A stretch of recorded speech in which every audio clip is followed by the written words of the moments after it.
upcoming midterms is real, President Trump keeps calling it a hoax. There's plenty of evidence of collusion or conspiracy in plain sight. The hoax is the idea that the Trump campaign was the beneficiary of a concerted effort to affect the 2016 election. Twitter slams on the brakes after suspending the account of conservative commentator Candace Owens. Twitter apologized to Candace Owens, saying that the lockout was just an error. It doesn't seem logical that when they come up with a new algorithm, it only seems to affect Republican conservatives. The surprise of a lifetime for a Massachusetts police officer making his final radio call after 32 years of service. The voice on the other end is son. It is my honor to acknowledge this Code 5, to set free a man who has sacrificed so much of his time for all of us. He can come home. Hey, now here we go, DJ. Don't play nothing slow. Keep those girls out on the floor. Gotta make them wanna come back for more than hey. It's a Monday morning. It is August 6th. And everyone here is talking about how hot it was here in New York over the weekend. I actually went home, so I don't know. Was that true? I would say, yeah. Down south, it was really it's cold. always hot in August. That's just a given.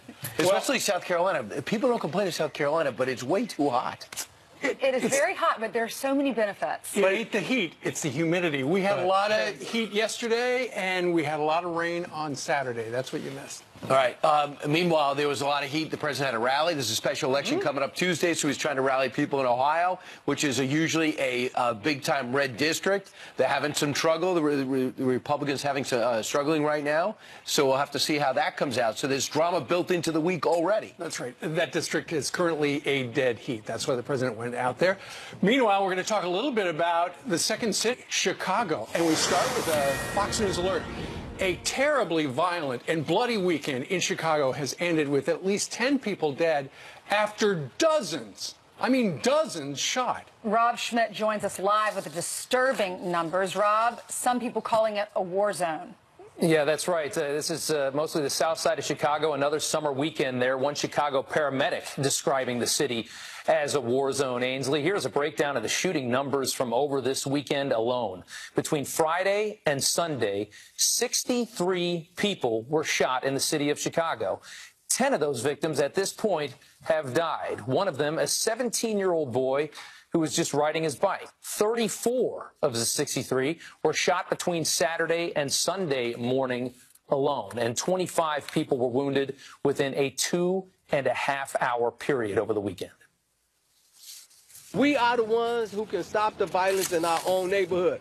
Whatever the police does, you know, what they do good, God bless them, that's their job.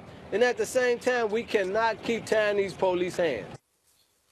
Well, Chicago police say most of the shootings were targeted and related to gang violence, with gunmen opening fire in large crowds. Again, most of it happening on the south side of the city. President Trump predicted Chicago violence would get worse more than 2 years ago, tweeting in 2016, quote, "Crime is out of control and rapidly getting worse. Look what is going on in Chicago and our inner cities. Not good." Chicago police say they're working with other law enforcement groups to try and get gangs off the streets to try and make the city safer. Guys, if we were talking about one incident where 10 people were killed and another 55 or 53 were wounded, it would be wall-to-wall coverage on most networks. It is a really bad situation in Chicago, and unfortunately, it's just another summer weekend there. Right, Rob. Thanks so much. Appreciate it. Meanwhile, when you talk about Chicago, you talk about a problem the president even spoke about on the campaign trail. At one point, people got to put down their partisan hats and say, if the federal government has to come in, the mayor's got to go and say, Mr. President, can you help me out? There could be leaders coming together. Also, there's a guy on the president's legal team that knows how to solve chronic crime problems. He straightened out New York City in a way that we're still the beneficiary of. And that is Rudy Giuliani. The way he combined with law enforcement to take back the city block by block, that's what's got to be done in Chicago. But here's the thing. Apparently the feds are helping them with increased law enforcement, but, you know, when it comes to additional National Guard or something like that, nothing like that has happened.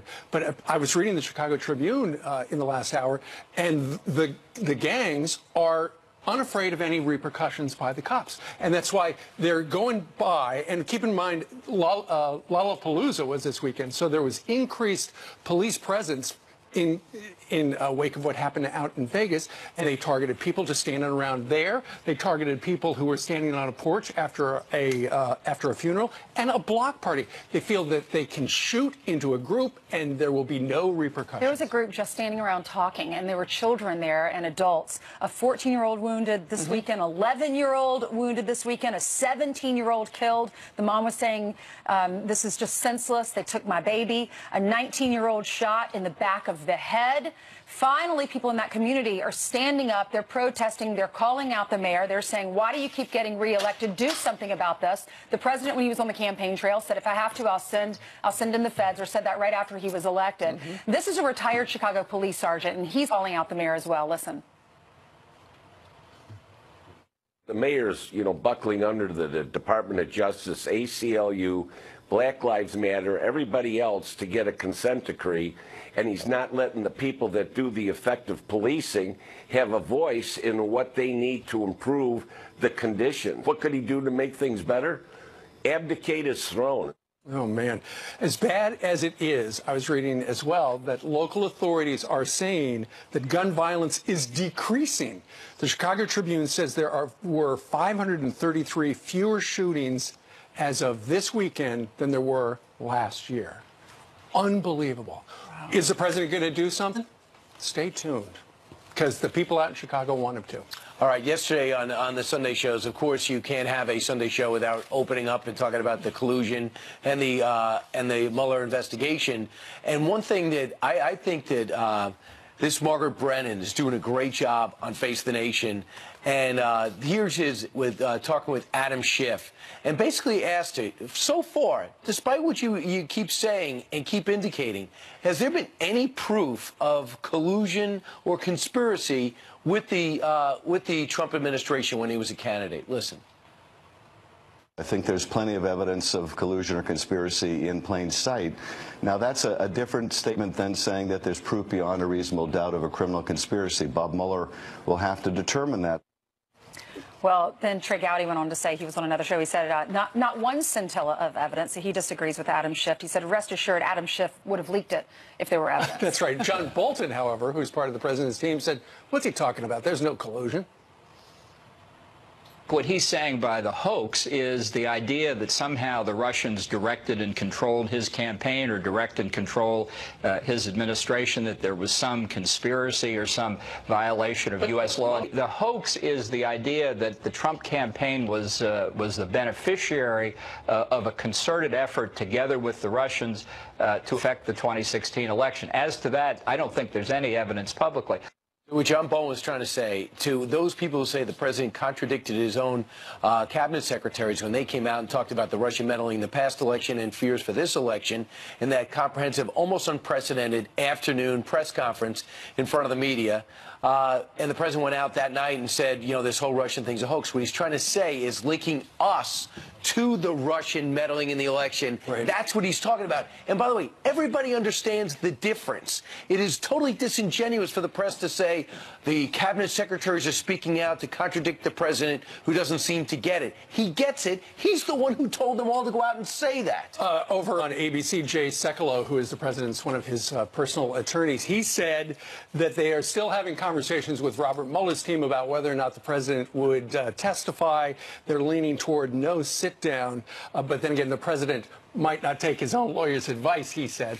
Also, separately, Paul Sperry, the investigative reporter, he tweeted out that, he said essentially, stand by, the president will declassify 20 redacted pages from the June 2017 FISA application renewal. And what's interesting about that is if it comes out and it is revealed that the FISA application was essentially based on something that was made up, then if the president then is right about that time deciding whether or not to sit down with Robert Mueller, he would have an absolute great opportunity to say, look, I'm not going to sit down with Robert Mueller. Look at the investigation. It was based on, according to the FISA application, a lie. So I'm not going to testify. On the dossier, Rudy Giuliani said that they will decide by Saturday if they're going to allow the president, or if the president's going to sit down with Robert Mueller. Right. And I would just say, on top of all this, if Robert Mueller ever wanted to be, at least appear as balanced in this investigation, he would be just as fervent in his mission to find out what went wrong on the Democratic side, on all the links that are out there from Peter Strzok on down and what was going on with the dossier. He could actually quiet down his critics on the right by legitimately pursuing that angle. Then everyone would sit back, but there's a sense that he just has no interest in what happened over here, only what happened over here. But because there are no real leaks from the Mueller team, we don't know whether or not they're looking into that. They could actually be looking into that right now. But, I mean, number one, does it interest you that Carter Page has not been brought in to speak to the Mueller team?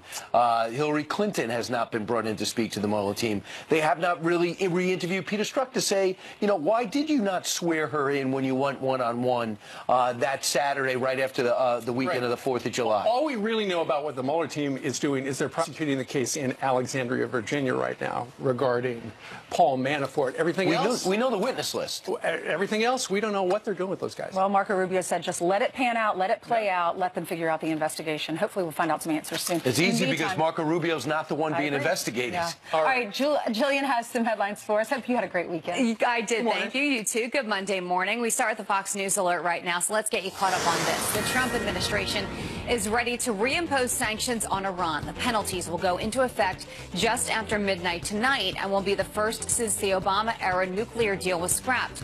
President Trump says he's willing to meet with Iranian President Hassan Rouhani to lay groundwork for a better nuclear deal. The sanctions come as the value of the Iranian rial, which is their currency, is at a record low. Another Fox News alert now. 6 people are arrested in Venezuela after an alleged drone attack on President Maduro. New video has emerged of what Maduro calls an assassination attempt.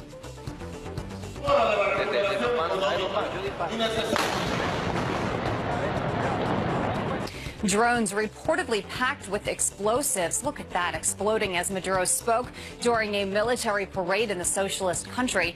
He later said a group of terrorists and assassins were detained. Some firefighters said the blast was merely a gas explosion at a nearby apartment building. 5 people are dead after a plane crashes in California in a mall parking lot. A dash cam video showing the moments the small plane heading to the John Wayne Airport southeast of Los Angeles came spiraling down. The pilot declared an emergency just before the crash. Everyone on board was killed. No one on the ground was hurt. The cause is being investigated. Charlotte Rae, the actress best known as the beloved Mrs. Garrett on the hit sitcom The Facts of Life, has died. I gotta get going. I gotta make the bed, vacuum the rug, do the laundry, scrub the floors, clean the windows. Everything's gotta be perfect. The 2-time Tony nominee and Emmy nominee first played the role on Different Strokes in 1978. Her cause of death not yet released, but in April of last year, Rae revealed she was diagnosed with bone cancer. Her family says she died peacefully in her Los Angeles home. Charlotte Rae was 92. Send it back to you. And she left us laughing. Yeah, we grew up with her. Yep. Great. Gosh, she was so sweet and loving on that show. Anyway. All right, thank you very much, Shirley. Meanwhile, straight ahead, could there be a big break in the search for Molly Tibbetts out in Iowa? What about that hog farmer? Ted Williams spoke to him, and he joins us live with brand new information from Iowa next. Yeah, we have exclusive information here at Fox. And remember when actor Peter Fonda called for Barron Trump to be put in a cage? This morning, he's got another idea, voter fraud, to get Democrats elected. He's a genius.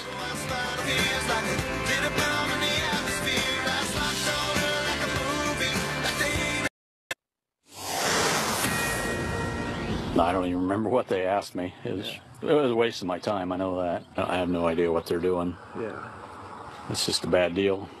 Fox News alert, that is that Iowa pig farm owner with a history of stalking arrests, questioned for apparently the 3rd time now by authorities in connection to the disappearance of 20-year-old Molly Tibbetts. This as a neighbor telling Fox News a suspicious black SUV was slowly circling the area the night Molly vanished, nearly now 3 weeks ago.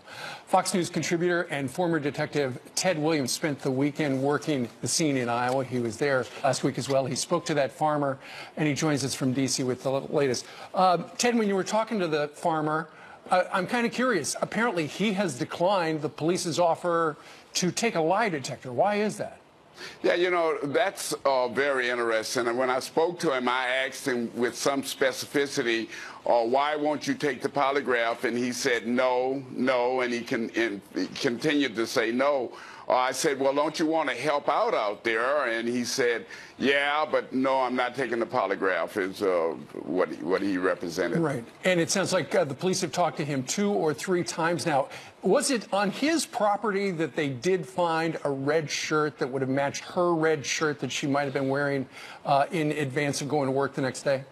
Well, they found a red shirt that she would normally wear to work, but they, as of this time, from what I understand, they've not been able to show a nexus between that red shirt, and no, it was not found on his property, but right in the vicinity of his property is my understanding that they found his red shirt. Okay. Also, there was a story, I believe it came out on Friday or Saturday, where the police had located the body of a 20-year-old white female in Lee County, and there was some suggestion that maybe, while it wasn't Molly, there could be a connection. Yeah, this is very scary. I'm hoping that the authorities will come out today and tell us the manner and the cause of death of the person that they found in Lee County that was around the age of Molly, because one of the big questions out there is there a serial killer? Why are young people out there dying? And quite naturally, the community, the nerves of that community is already up, and so they want to know also the manner and the cause of death of the young lady that they unfortunately found out there in Lee County. Well, there is now, I believe the reward is north of $250,000, so perhaps somebody who knows something will call the sheriff's office. By the way, if anybody has any information, the sheriff's office, and the number to call is 641-623-5679. All right. Ted, thank you very much for joining us this morning from D.C. Pleasure. All right. Thank you, sir. All right, 6:20 now here in New York City. Army Corporal Terrell Fuller was just 20 years old when he went missing in South Korea in 1951. This week, his body is returning home. His great niece joins us live with what this moment will mean for the entire family. That is coming up next.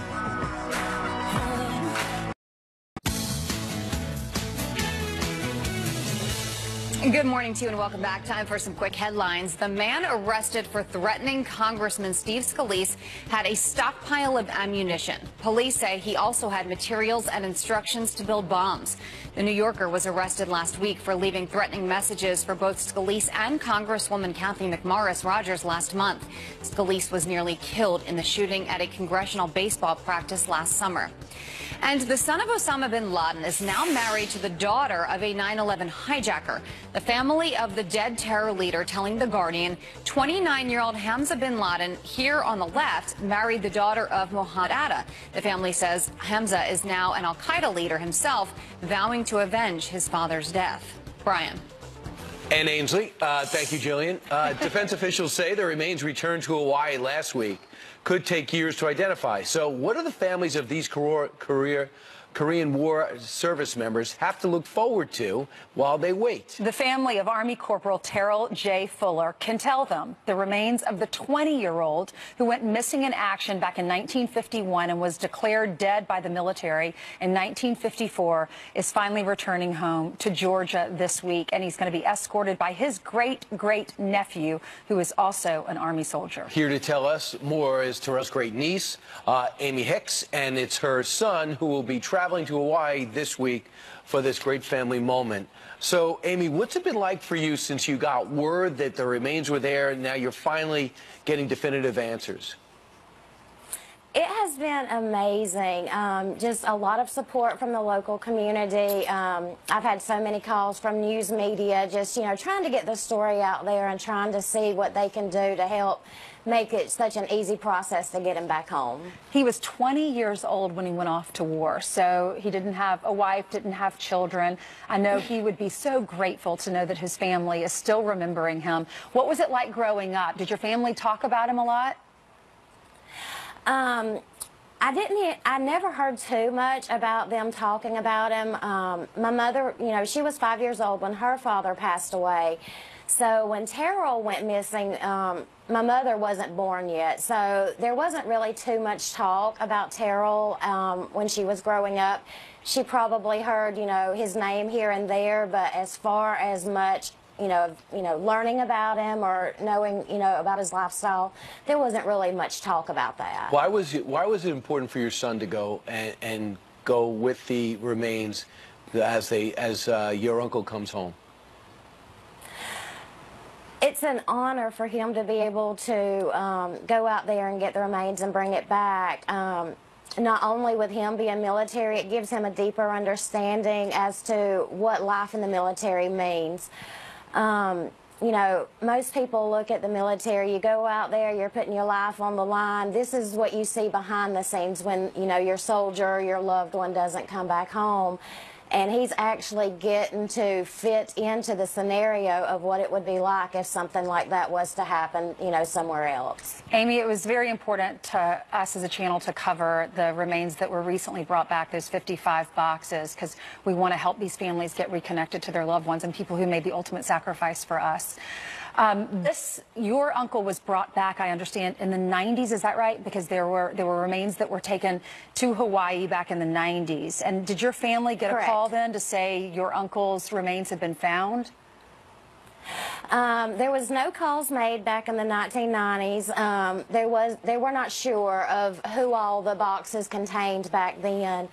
They had to go in, they had to find DNA testing, they had to, you know, get all kinds of DNA strings from different families to be able to locate this.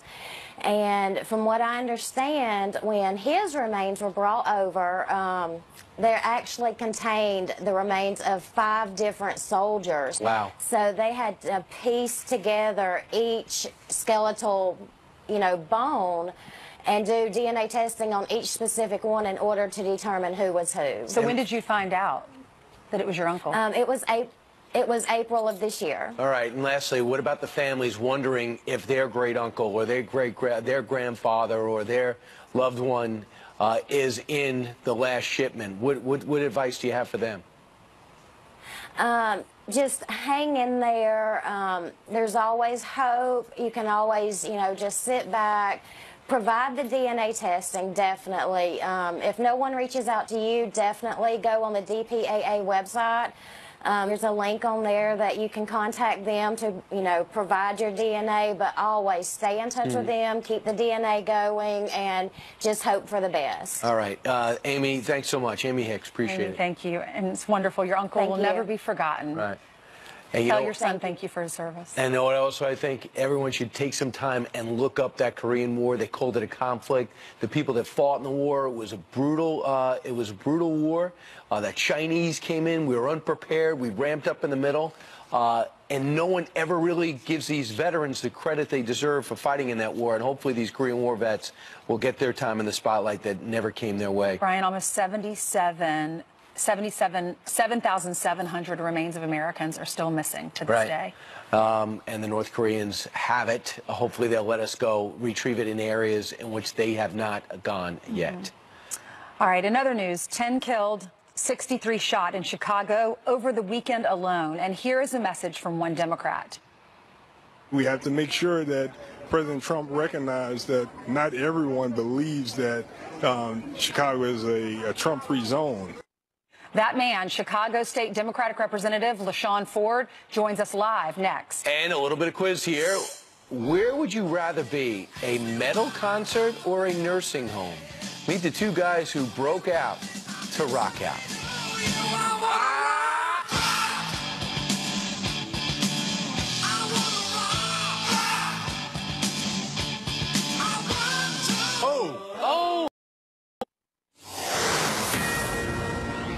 This past weekend, gun violence ripping across Chicago, killing 10 and leaving dozens wounded. One protester who took to the streets on Thursday to try to stop the growing violence had a message for the president.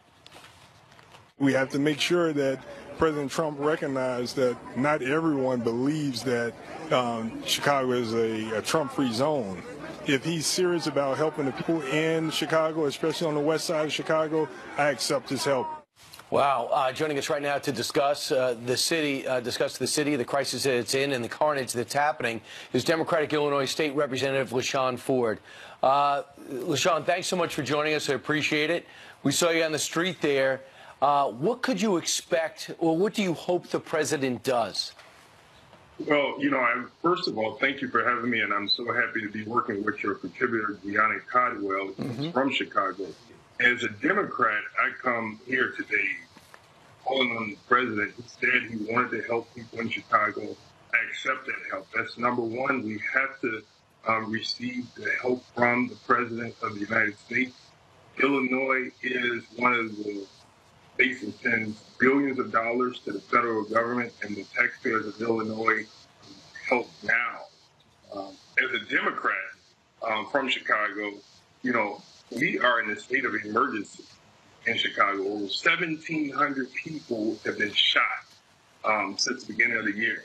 And this weekend, you guys have noted that 63, but of the 63, 3 of those people were shot right steps from my church on the west side of Chicago. One shot dead in the head, and also we had 2 others critically wounded. Right steps from my church, St. Martin de Porres, on the west side of Chicago. Terrible. Hey, LaShawn, I know that part of the rally that Gianna went to on Thursday was to try to embarrass the Mayor Rahm Emanuel, to get him to do something. The Chicago Police Department, you say, is not trusted by the people. Explain that. Well, it's clear that the Chicago Police Department is not trusted with the mass genocide that's happening on the streets of Chicago. You can't get the cooperation with the citizens in the community to help solve the crimes. Chicago right now have more unsolved crimes than they do solved crimes. And so what we have to do is make sure that there is some trust between the Chicago police and the community. How do you do that? How do you do that?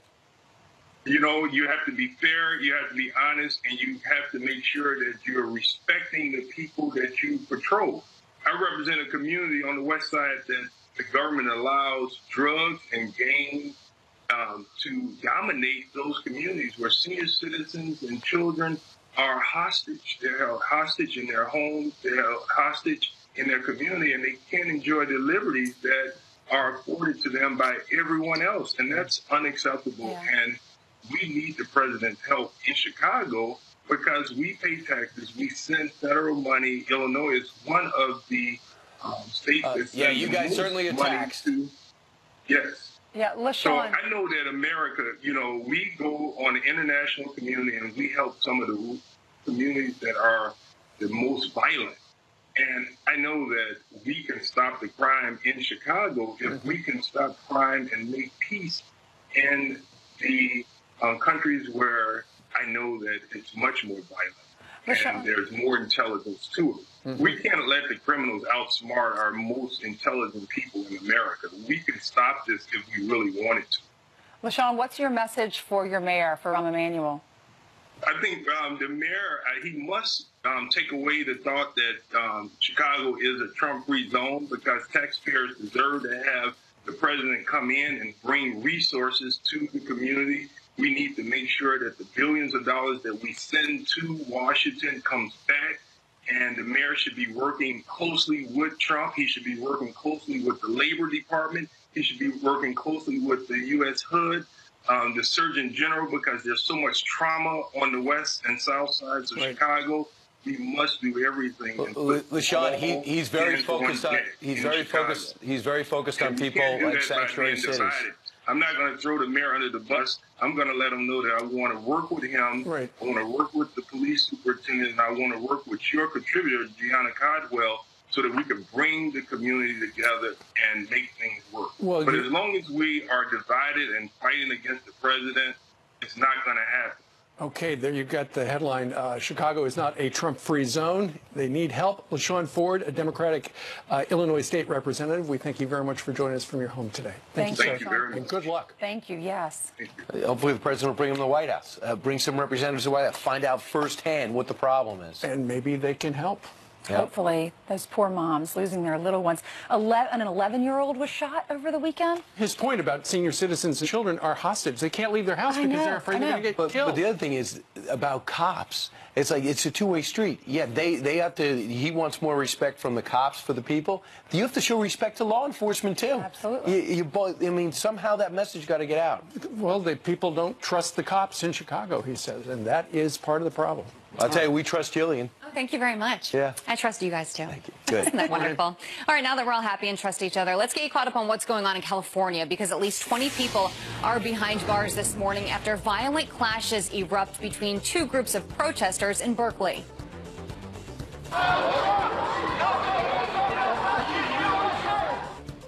As you can see, police arriving in riot gear as the far-right No to Marxism rally was countered by the far left Stop the Hate rally. Dozens of weapons, including rocks and poles, were confiscated. 3 people suffered injuries after some type of explosives were thrown. No officers were hurt. Remember when actor Peter Fonda tweeted about putting President Trump's son, Barron, in a cage? Well, now he's back for his second act, and this time he wants Democrats to commit voter fraud to win the midterms. Fonda tweeting in part, quote, "If you have a millennial in your family, take their early ballots, fill them out, and mail them in, or take the ballot to the voting place and give it to the officials. No more worrying." Many users quickly pointing out that is a felony. A back-to-school event meant to promote peace turns violent in a heartbeat.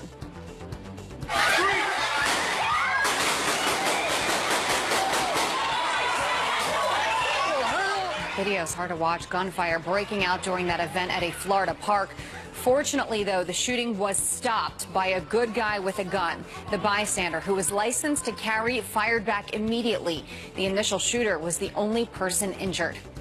2 elderly men escape a nursing home to attend the world's biggest heavy metal festival. You can't make this up. The nursing home in Germany raising a red flag when they couldn't find them. It wasn't until 3 a.m. when police found the duo at the Wacken Open Air Festival. They say the men were disoriented and dazed. The pair, who did not want to leave, were eventually persuaded to head home in a taxi, escorted by a cop car. So look at your headlines, and I guess I just hope they had a good time. I mean, they're safe, you know, all's well that ends well, so maybe they had some fun. If they're going to make a break, that's where they're heading.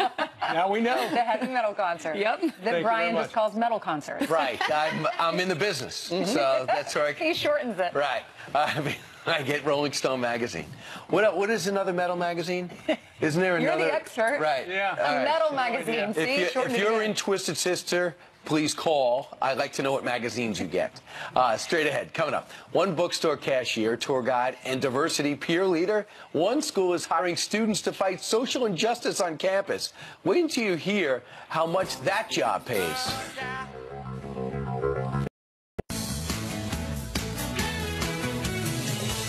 All right, time now for your quick headlines on this Monday morning. First up, Demi Lovato breaking her silence after being hospitalized for a drug overdose a couple of weeks ago. The singer saying on Instagram she's taking time to focus on her sobriety and recovery. Lovato ending her message with, quote, "I will keep fighting." All right. And a former NSYNC member is saying bye, bye, bye to dreams of owning the Brady Bunch house.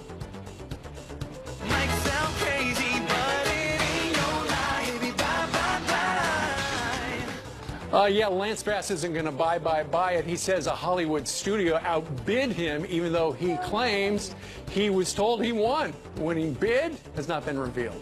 The exteriors of the house were used in nearly every episode of the Brady Bunch that ran from 1969 to 1974.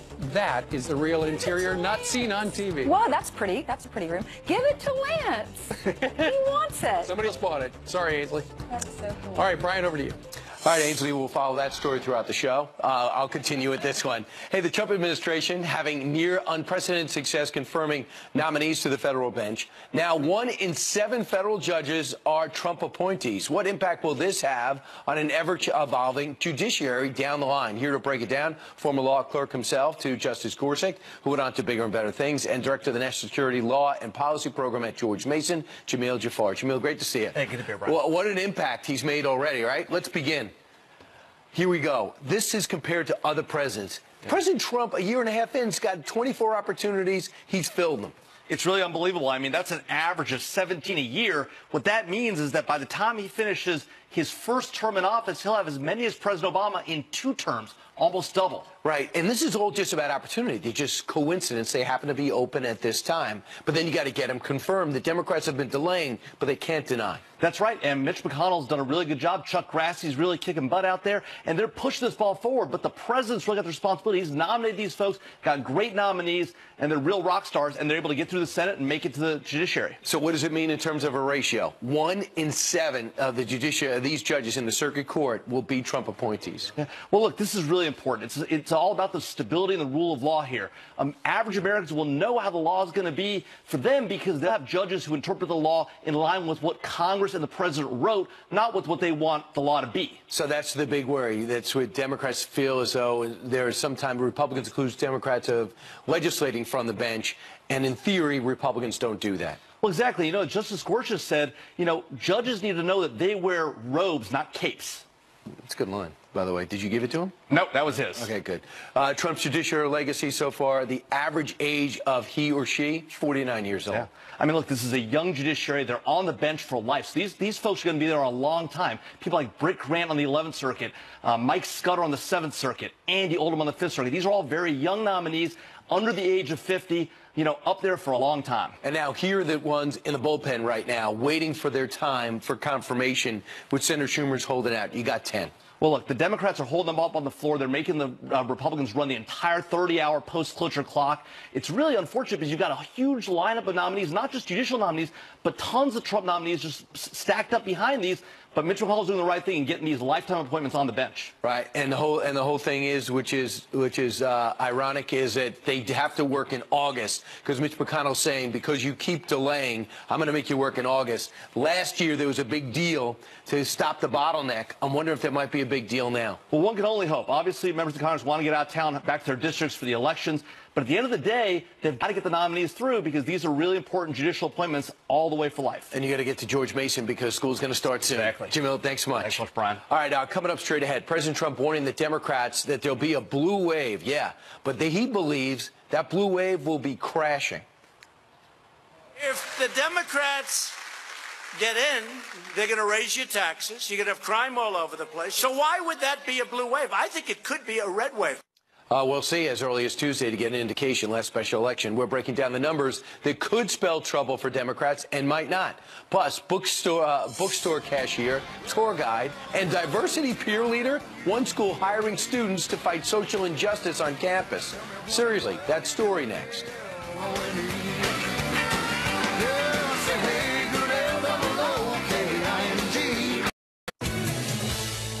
UCLA is paying students to fight social injustices on campus. The program, the Diversity Peer Leaders Project, it's hosted by the UCLA Intergroup Relations Program. The group set of the program, DPLS, facilitate small group dialogues between students on divisive issues that really matter to campus climate, issues like race relations, cross-cultural communications, and more.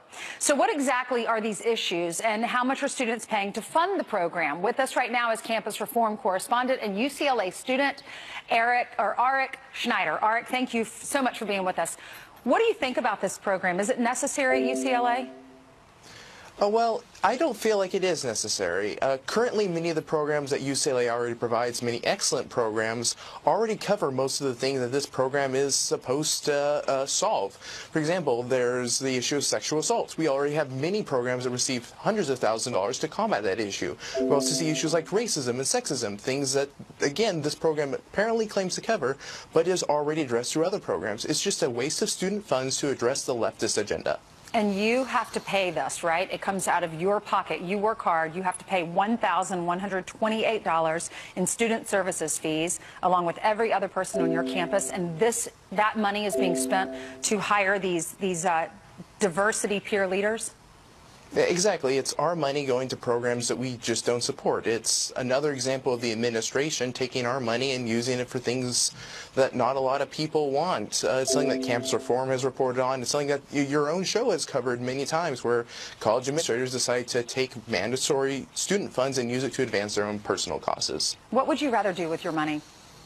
Personally, I'd rather give it to the engineering department so they can buy more equipment, give it to the anthropology department so they can discover more cultures, give it to the biology department so they can develop cures for various diseases. All things which actually improve the world versus funding what are essentially social justice warrior echo chambers and luncheons, things that no one who actually cares about the world is going to attend, and things that you don't really see make much of a difference. Well, kudos for you for really investigating this, because college students generally just pay the bills. They don't really know what the money's going toward. How did you find out about this program, that your money was going to be used for this?